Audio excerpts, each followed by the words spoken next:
മലയാളികളുടെ സ്വന്തം ഓണം അങ്ങ് എത്താറായി. ഓണത്തിന് ഏറ്റവും പ്രധാനപ്പെട്ട ഓണസദ്യയിൽ എത്രയെത്ര റെസിപ്പീസാണുള്ളതല്ലേ, എത്രയെത്ര കറിക്കൂട്ടുകളാണുള്ളത്.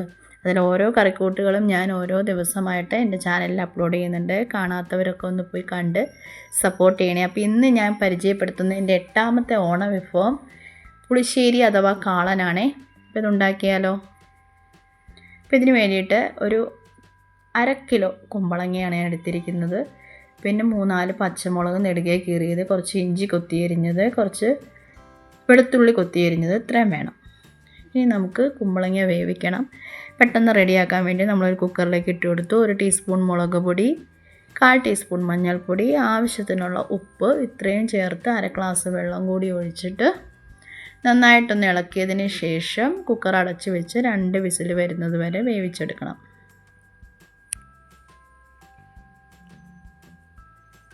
ഈ സമയം കൊണ്ട് നമുക്ക് ഒരു പകുതി തേങ്ങാമുറി ചിരണ്ടിയെടുത്ത് ആ തേങ്ങയിലേക്ക് 1/4 ടീസ്പൂൺ ജീരകം, ചെറിയ ജീരകം കൂടി ചേർത്ത് നന്നായിട്ട് വടി അരച്ചെടുക്കണം. അപ്പോൾ അരപ്പ് റെഡിയായി. അതുപോലെ 1 കപ്പ് തൈരോളം, 200 ml തൈര്, കട്ടിത്തൈര്, അത് മിക്സിയുടെ ജാറിലിട്ട് ഒന്ന് വിപ്പ് ചെയ്ത് റെഡിയാക്കി വയ്ക്കണം. നമ്മൾ വെന്ത കുമ്പളങ്ങ കഷ്ണങ്ങളൊക്കെ ഒരു മൺചട്ടിയിലേക്ക് ഇട്ട് കൊടുത്തു. കുറച്ചുകൂടെ കുക്കിംഗ് ഈസി ആക്കാൻ വേണ്ടിയാണ് ഒരു പരന്ന പാത്രത്തിലേക്ക് മാറ്റിയത്. ഇനി നമ്മൾ അതിലേക്ക് അരച്ച് വെച്ചിരിക്കുന്ന അരപ്പ് ചേർത്ത് കൊടുക്കുക. നന്നായിട്ടൊന്ന് ഇളക്കി മിക്സ് ചെയ്യുക.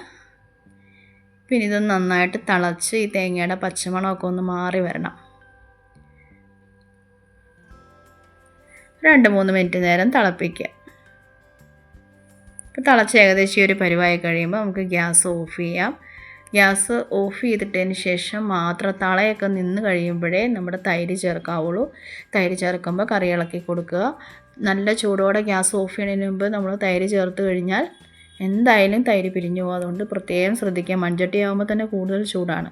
അപ്പോൾ തൈര് ചേർത്തതിന് ശേഷം ഉപ്പൊക്കെ ഒന്നുകൂടെ നോക്കുക. ഉപ്പ് കുറവാണെങ്കിൽ ഈ സമയത്ത് നമുക്ക് ചേർത്ത് കൊടുക്കാം. പിന്നെ നമ്മുടെ കാളൻ്റെ കറിക്ക് രുചി കൂട്ടാനായിട്ട് 1 ടീസ്പൂൺ പഞ്ചസാര കൂടി ചേർക്കണേ. ഒരു പ്രത്യേക ടേസ്റ്റ് ആയിരിക്കും നമ്മുടെ കാളൻ കറിക്ക് അന്നേരം. അപ്പോൾ നമ്മുടെ സൂപ്പർ ടേസ്റ്റി ആയിട്ടുള്ള കാളൻ കറിയുടെ പരിപാടികളൊക്കെ കഴിഞ്ഞു. ഇനി ലാസ്റ്റ് സ്റ്റെപ്പ് കടുക് താളിക്കലാണ്. അപ്പോൾ സാധാരണ മറ്റുള്ള കറികൾ കടുക് താളിക്കുന്ന പോലെയല്ല, ഇതിനൊരു പ്രത്യേകതയുണ്ട്.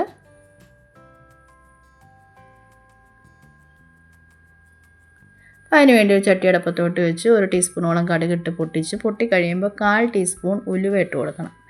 ഉലുവയൊന്ന് മൂത്ത് വരുമ്പോഴത്തേക്കും നമ്മൾ 1 ടേബിൾ സ്പൂണോളം ഉഴുന്നുപരിപ്പ് അതിട്ടും കൂടെ മൂപ്പിച്ച് കഴിയുമ്പോൾ അതിലേക്ക് നമ്മൾ നേരത്തെ അരിഞ്ഞു വെച്ച സാധനങ്ങളുണ്ടല്ലോ, പച്ചമുളക്, ഇഞ്ചി, വറ്റൽമുളകും കൂടി ഇടുന്നുണ്ട്.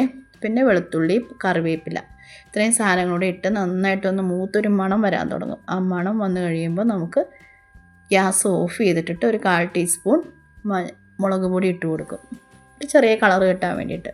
അപ്പോൾ അത്രയും മൂപ്പിച്ച് നമ്മുടെ കറിയിലേക്ക് ഒഴിക്കുക. ഇപ്പം നമ്മുടെ കാളൻ കറി അഥവാ പുളിശ്ശേരി റെഡി ആയിട്ടുണ്ട്. ഓണസദ്യയിലെ ഒഴിച്ചുകൂടാൻ പറ്റാത്തൊരു ഐറ്റമാണിത്. അപ്പോൾ ഈ രീതിയിലല്ല നിങ്ങൾ തയ്യാറാക്കുന്നതെങ്കിൽ ഈ രീതിയിൽ തന്നെ ഒന്ന് തയ്യാറാക്കി നോക്കണേ. നിങ്ങൾക്ക് ഉറപ്പായിട്ട് ഇഷ്ടപ്പെടും. അപ്പോൾ ഓണസദ്യയിലെ എല്ലാ വിഭവങ്ങളും എൻ്റെ ചാനലിൽ അപ്ലോഡ് ചെയ്തിട്ടുണ്ട്. കാണാത്തവരൊക്കെ ഒന്ന് കണ്ട് സപ്പോർട്ട് ചെയ്യണേ. വീഡിയോ ഇഷ്ടപ്പെട്ടാൽ മാത്രം ലൈക്ക് ചെയ്യണേ. നിങ്ങളുടെ കൂട്ടുകാർക്ക് പ്രയോജനപ്പെടുമെങ്കിൽ ഷെയർ ചെയ്യണേ. വീണ്ടും അടുത്ത വിഭവമായി നാളെ കാണാം. താങ്ക്